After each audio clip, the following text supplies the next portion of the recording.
আসসালামু আলাইকুম। মুনতাহাস কিচেন বাংলায় সবাইকে স্বাগতম।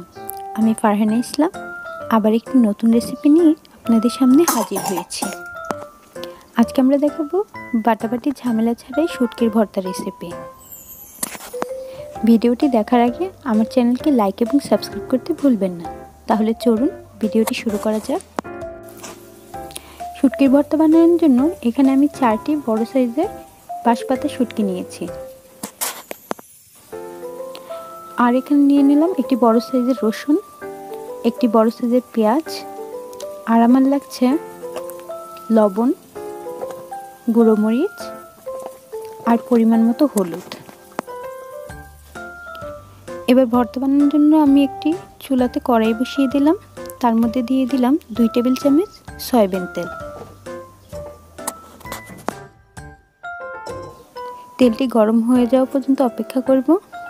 এবার এর মধ্যে আমি দিয়ে দিব 2 টেবিল চামচ পেঁয়াজ কুচি আর 2 টেবিল চামচ রসুন কুচি। এবার এগুলোকে ভালো করে নেড়েচেড়ে মিশিয়ে নেব যতক্ষণ না লাল লাল হয়ে যায়। এখন আমি এর মধ্যে দিয়ে দেব 1 চামচ লবণ। লবণটা দিলে পেঁয়াজগুলো তাড়াতাড়ি লাল লাল হয়ে যায়।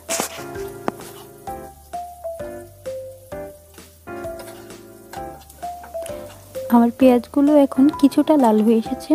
আমি এর মধ্যে দিয়ে দিব পরিষ্কার করে রাখা শুটকি।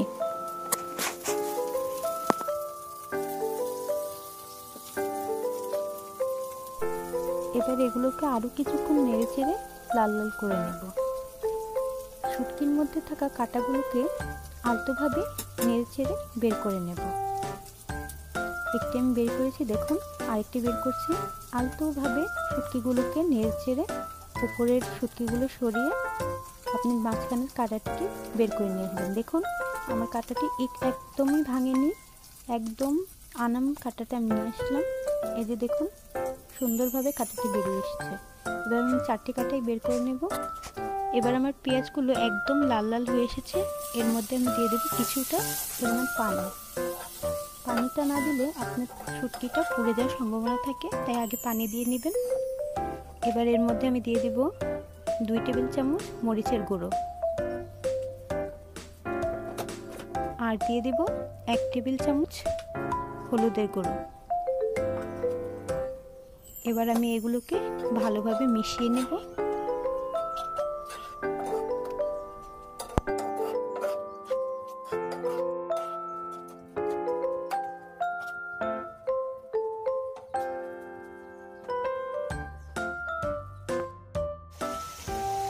এবার দেখুন শুটকির থেকে তেল বেরিয়ে এসেছে।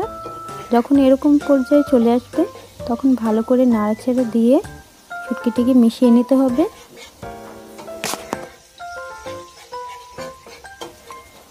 তেল ভেসে উঠলে বুঝবেন শুটকিটি হয়ে এসেছে। এবার এটিকে ভালো করে নেড়েচেড়ে নামিয়ে নিতে হবে। দেখুন বন্ধুরা আমার শুটকির ভর্তাটা কতটা সুন্দর হয়েছে। এইভাবে শুটকির ভর্তা বানিয়ে খেলে আপনার বাটাবাটি ঝামেলাও হবে না আর খেতেও খুব মজা হয়। আমার ভিডিওটি শেষ পর্যন্ত দেখার জন্য সবাইকে ধন্যবাদ।